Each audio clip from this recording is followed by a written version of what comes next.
Bismillahirrahmanirrahim. Alhamdulillahi rabbil alamin wa bihi nasta'inu ala umurid dunya waddin. Wassalatu wassalamu ala sayyidina Muhammadin wa ala alihi wa sahbihi ajma'in. Amma ba'du. Assalamualaikum warahmatullahi wabarakatuh. Yang kami hormati dan kami muliakan para hadirin yang hadir dalam pertemuan ini, yaitu diskusi membedah tulisan yang membatalkan nasab Al-Ba'alawi. Baik itu perwakilan dari Rabithah Alawiyah, perwakilan dari tim peneliti, dan juga moderator, tidak mengurangi rasa hormat saya dan takdim saya. Mungkin saya tidak bisa menyebutkan namanya satu persatu, tapi itu merupakan suatu kehormatan bagi kita, yaitu Maktab Daimi.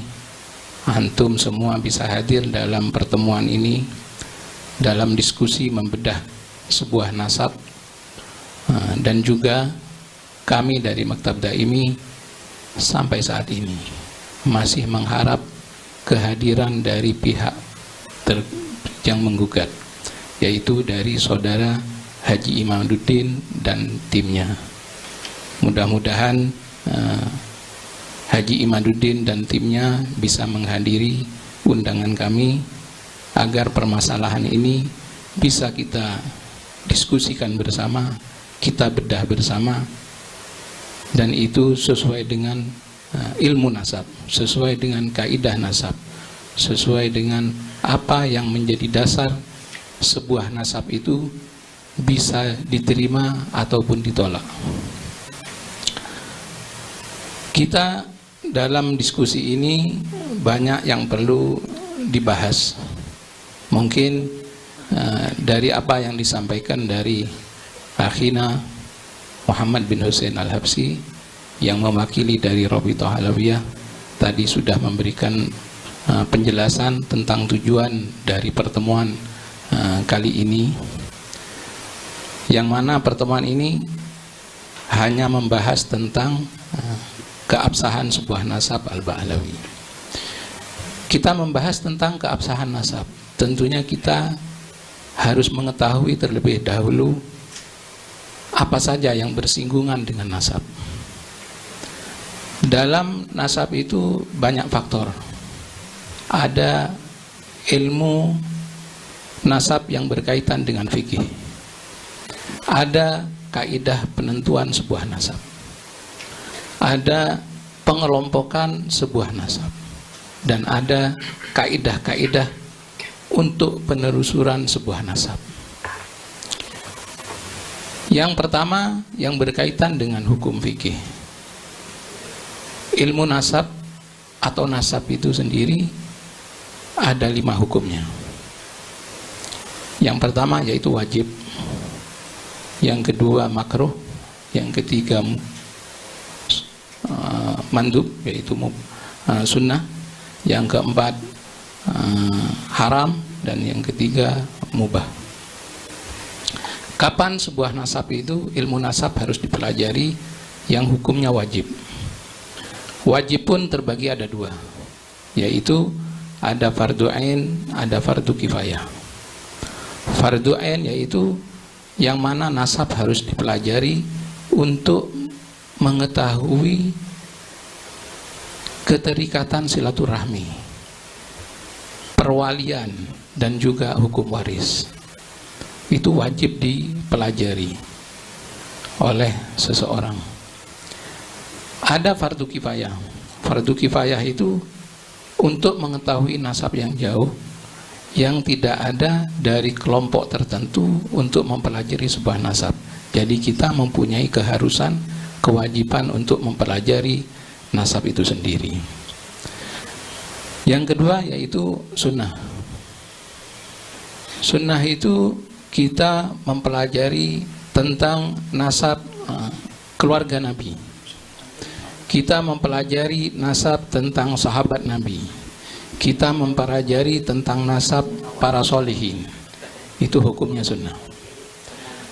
Ada hukum nasab makruh, yaitu ketika kita mempelajari ilmu nasab, kita meninggalkan ilmu syariat.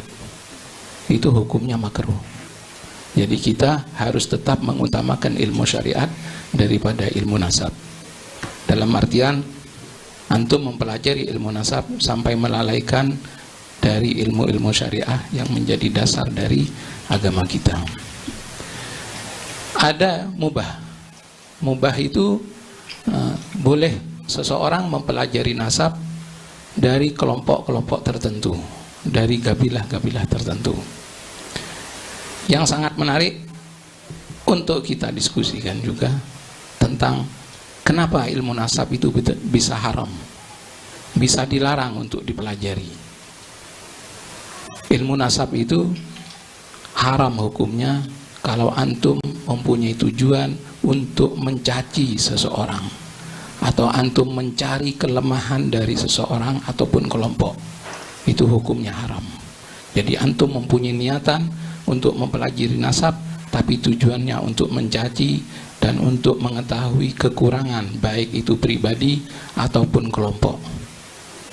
Itu yang berkaitan dengan hukum mempelajari ilmu nasab. Ada juga tentang klasifikasi pengelompokan sebuah nasab.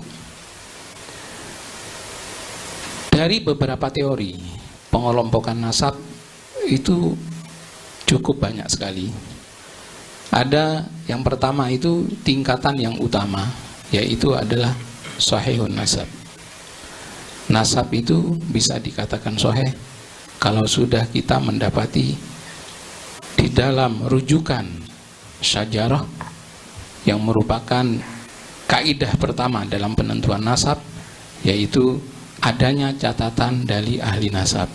Ketika sebuah nasab itu dirujuk kepada buku syajarah atau buku induk tentang nasab, mereka bisa mendapati ketersambungannya. Itulah yang dikatakan sahihun nasab. Ada tergolong nasab masyhurun nasab, yaitu suatu kabilah atau kelompok yang masyhur di daerah bahwa mereka dari keturunan Nabi Sadah, tetapi ketika kita merujuk ke syajarah ahli nasab, kita belum menemukan itu.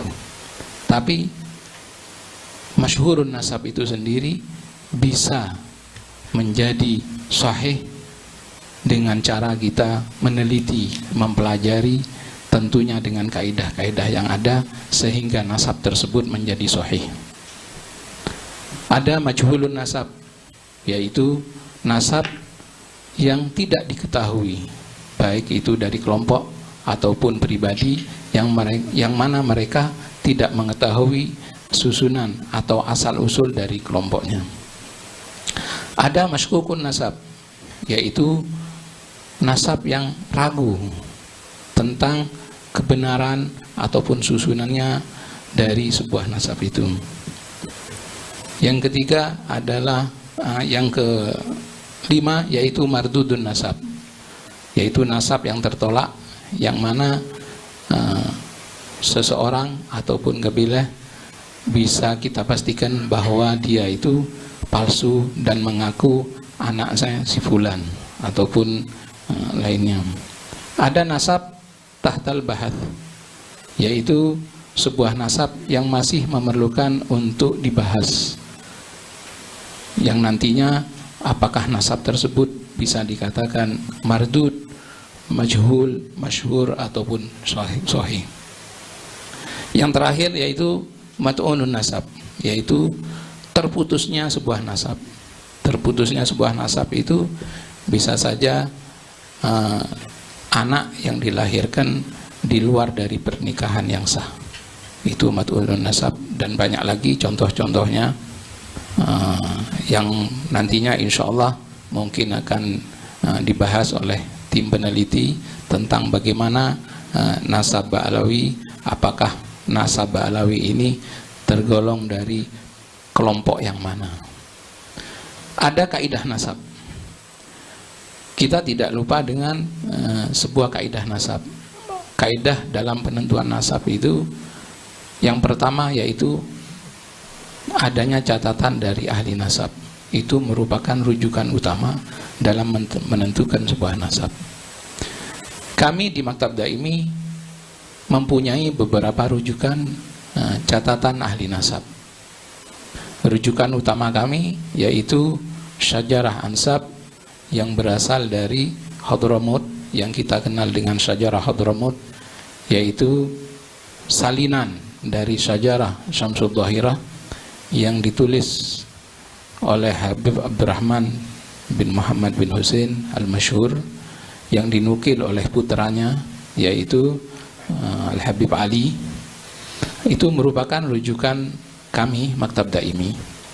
Perlu antum ketahui bahwa Syajarah Habib Abdurrahman bin Muhammad Al-Masyhur itu merupakan kumpulan dari beberapa syajarah yang ada di Hadramut. Jadi Habib Abdurrahman itu mengumpulkan dari beberapa syajarah yang ada, seperti Syajarah Al-Junaid, Syajarah Al-Idrus dan lainnya. Beliau kumpulkan menjadi satu syajarah yang dinamakan Syamsul Dhahirah. Di Maktab Daimi juga ada syajarah yang ditulis oleh Habib Ali bin Ja'far As-Segaf. Itu merupakan kepanjangan, kelanjutan dari syajarah Habib Ali bin Abdurrahman Al-Masyhur, yang mana beliau telah melakukan ihsa, yaitu pencatatan dari daerah ke daerah untuk mendapatkan data-data secara teliti, baik itu beliau bertemu langsung dengan Sadah atau Alawiyin yang ada di daerah, ataupun Al-Habib Ali menemui beberapa tokoh yang memang menguasai dan tahu tentang jalur nasab dari Sadah yang ada di daerahnya. Banyak juga catatan yang dimiliki oleh Maktab Daimi, yaitu syajarah-syajarah dari kabilah-kabilah tertentu, seperti Syajarah Al-Jufri, Syajarah Al-Habsyi, ada Syajarah Al-Syekh Abu Bakar. Itu merupakan pelengkap dari syajarah-syajarah yang menjadi rujukan dari Maktab Daimi. Adapun masalah tentang catatan ahli nasab, seperti yang pernah disampaikan oleh Saudara Haji Imaduddin dalam beberapa komentarnya, yang mensyaratkan harus adanya catatan ahli nasab yang sezaman.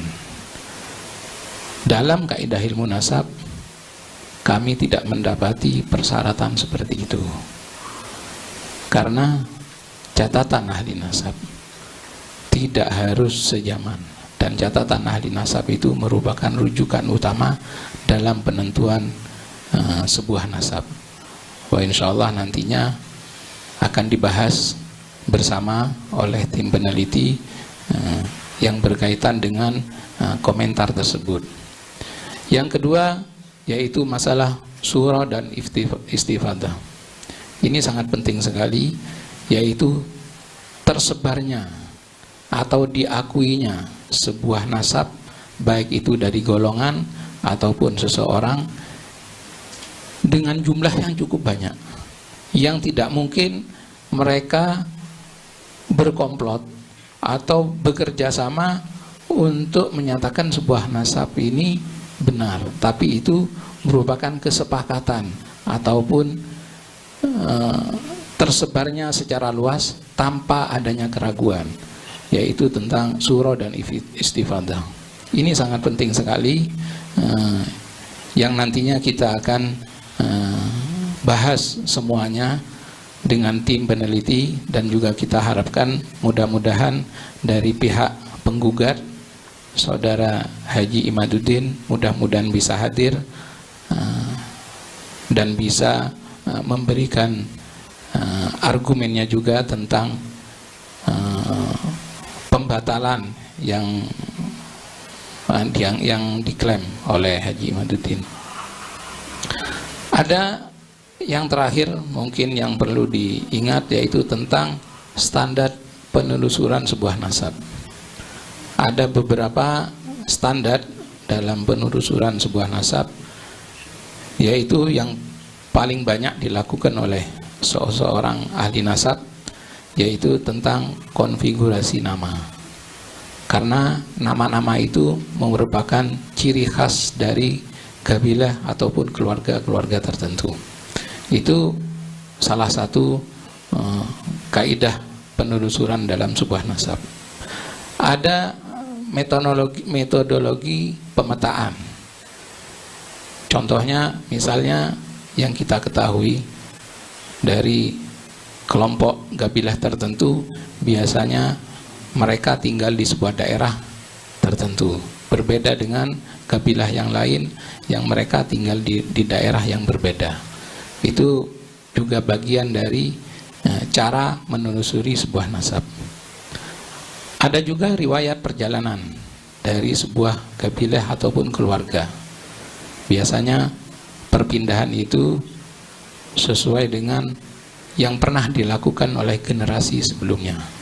Misalnya generasi sebelumnya telah melakukan perjalanan ke daerah tertentu, contohnya misalnya ke Nusantara, ke Jawa, ataupun ke lainnya, maka itu akan diikuti oleh generasi yang berikutnya. Itu termasuk riwayat perjalanan. Ada gelar dan julukan juga. Gelar dan julukan ini untuk mempermudah dalam menelusuri sebuah nasab. Berikutnya, hubungan perkawinan. Karena kenapa hubungan perkawinan masuk dalam standar penelusuran nasab? Karena umumnya perkawinan itu hanya dilakukan oleh beberapa kelompok, dan kita juga banyak mendapati itu tentang hubungan perkawinan yang ada di Indonesia, terutama yang pernah kita lakukan perjalanan waktu ke Aceh dan Medan, di mana mereka saling terikat dengan hubungan perkawinan satu sama lain, dan itu sangat erat sekali hubungannya dan dilakukan turun-temurun sampai saat ini. Berikutnya, kesaksian penduduk. Kesaksian penduduk itu sangat penting di sini, yang juga menunjang seperti kaidah ilmu nasab yang tadi tentang istifadah, suhra dan istifadah. Berikutnya ada gaya dan sikap. Jadi kebanyakan sebuah kelompok ataupun seseorang itu mempunyai gaya ataupun sikap yang menjadi simbol ataupun karakteristik dari manusia itu sendiri. Itu merupakan standar juga dalam penelusuran sebuah nasab.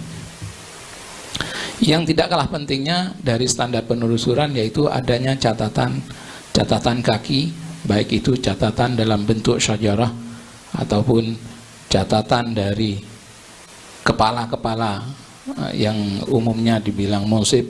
Itu sangat penting sekali dan itu sangat membantu. Kita juga di Maktab Daimi banyak mendapati permasalahan dalam mengitsbat sebuah nasab.